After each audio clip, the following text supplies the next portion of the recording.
नमस्कार, मैं हूं कुमार गजेंद्र। जनपद ऑन द स्पॉट में आपका स्वागत है। एक बड़ी अजीब सी चीज़ है। हालांकि हम इस बात का समर्थन नहीं करते, हम इसको पहले ही कंडेम करते हैं कि ये हो सकता है कि अ, बीमारी से जुड़ा हुआ और एक किसी के स्वास्थ्य से जुड़ा हुआ मामला है। लेकिन सवाल ये खड़ा होता है, कुछ तस्वीरें ऐसी आई जिन्हें देखकर अचानक फिर से मन में पैदा हुआ कि दिल्ली सरकार के पूर्व मंत्री और केजरीवाल के सेना नायक रहे, कभी सेना नायक रहे सत्येंद्र जैन क्या तिहाड़ जेल के टोटके के कारण बाहर आए? जी हाँ, तिहाड़ जेल का एक बड़ा ही मशहूर टोटका है और वहाँ पर जो कैदी रहते हैं, पहले मैं आपको तिहाड़ जेल की एक दुनिया के बारे में बता दूं। तिहाड़ जेल असल में एक ऐसी जगह है जो एक अलग दुनिया है। वहाँ पर तरह तरह के लोग हैं और जो वहाँ बंद हैं, बदमाश या कैदी या जो भी कैदी जो वहाँ बंद हैं लंबे समय से, उनके दिमाग में बहुत सारी खुरापातें चलती रहती हैं और वो बहुत सारे ऐसे टोटके जानते हैं, ऐसी चीज़ें जानते हैं और कानून के भी बड़े जानकार होते हैं।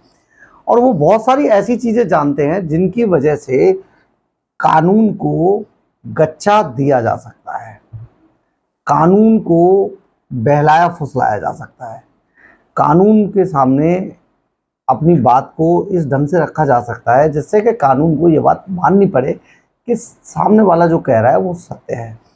इससे पहले हम अपनी कहानी शुरू करने से पहले आपको कुछ तस्वीरों की तरफ इशारा करते हैं। ये तस्वीरें देखिए।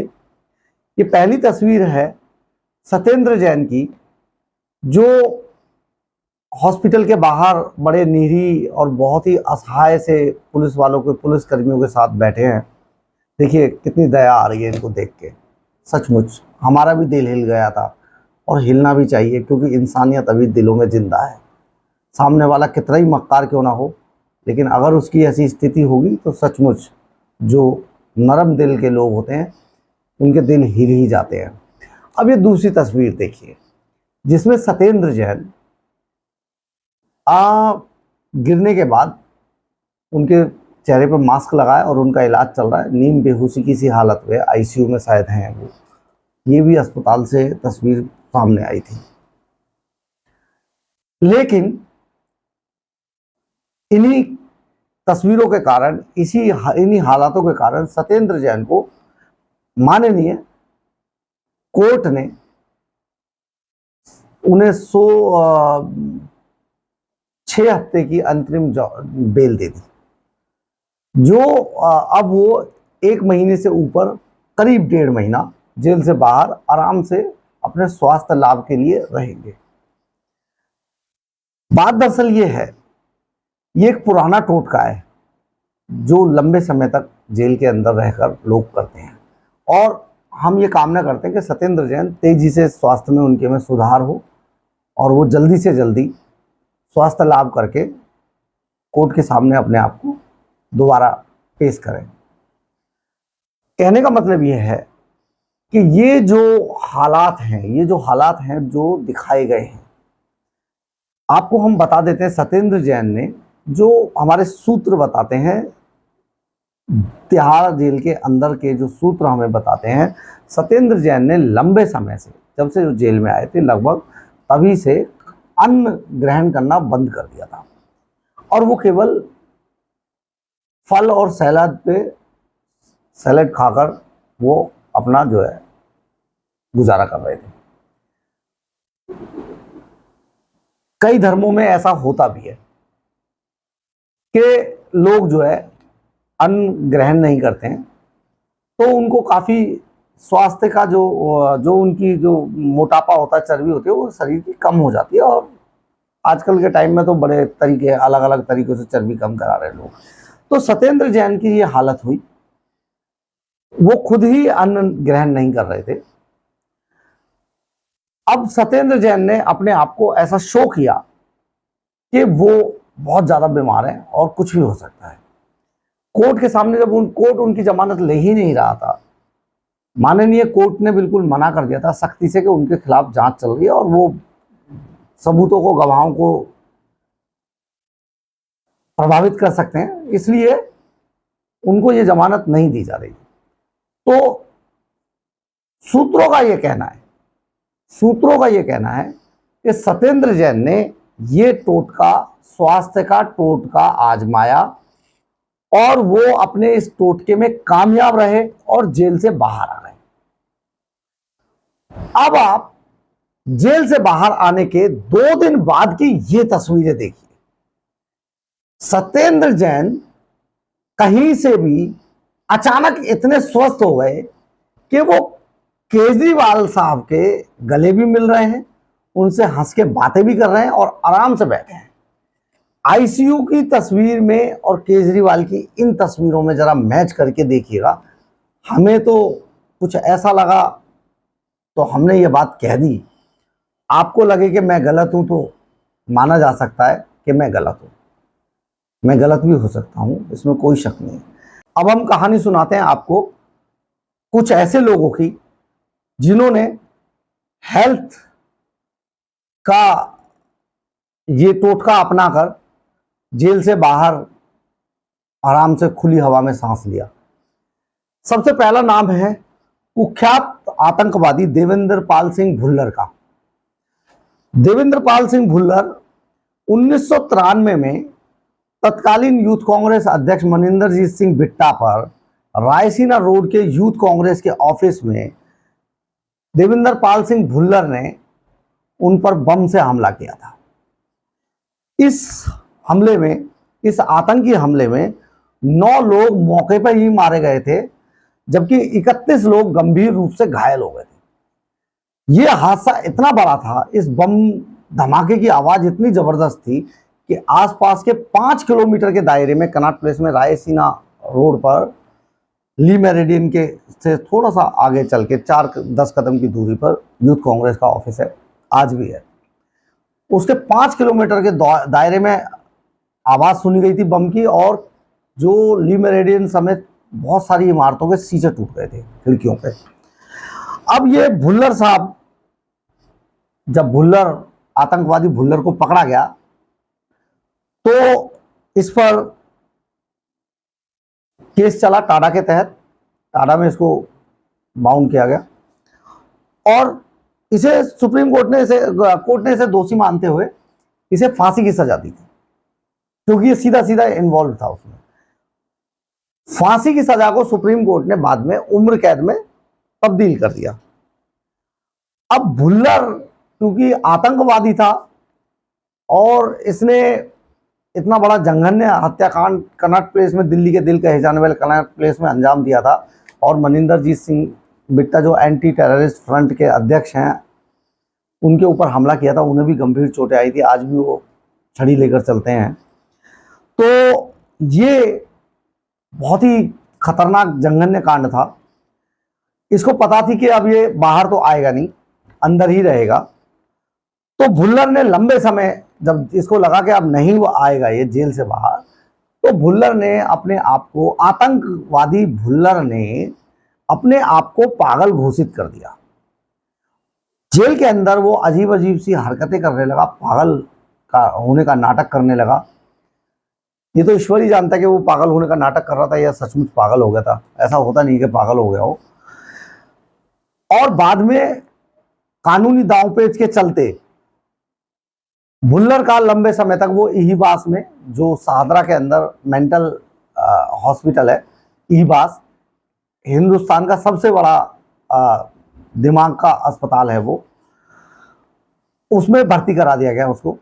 और भुल्लर लंबे समय तक उसमें इहिबास के अस्पताल के अंदर भी रहा और बाद में उसे इसका फायदा भी मिला और उसे बाहर निकलने का रास्ता मिला इस टोटके से। इसके साथ ही हम एक और मामला बताते हैं। 23 जनवरी 1996 को दिल्ली यूनिवर्सिटी के अंदर प्रियदर्शनी मट्टू हत्याकांड हुआ था। इस हत्याकांड में जो प्रियदर्शनी मट्टू थी वो लॉ की स्टूडेंट थी, सीएलसी में थी, दिल्ली यूनिवर्सिटी के लॉ सेंटर में। और उन्हीं के साथी एक संतोष कुमार सिंह ने एक तरफा प्यार के चलते प्रियदर्शनी मट्टू की बहुत ही बेरहमी से हत्या कर दी थी। इस हत्याकांड में भी कोर्ट ने रेयरेस्ट ऑफ रेयर इस केस को माना था और इस मामले में आरोपी संतोष कुमार सिंह को फांसी की सजा सुनाई थी, जिसे बाद में उम्र कैद में तब्दील कर दिया गया। अब क्योंकि संतोष कुमार सिंह ने सारे हथकंडे अपना लिए थे और वो एक पुलिस अधिकारी के बेटे थे, तो उन्होंने सारे हथकंडे अपनाए, लेकिन वो जेल से बाहर नहीं आ पाया। लास्ट में संतोष कुमार सिंह ने भी इसी हथियार का प्रयोग किया और बाहर की हवा खाने को मिली उसे।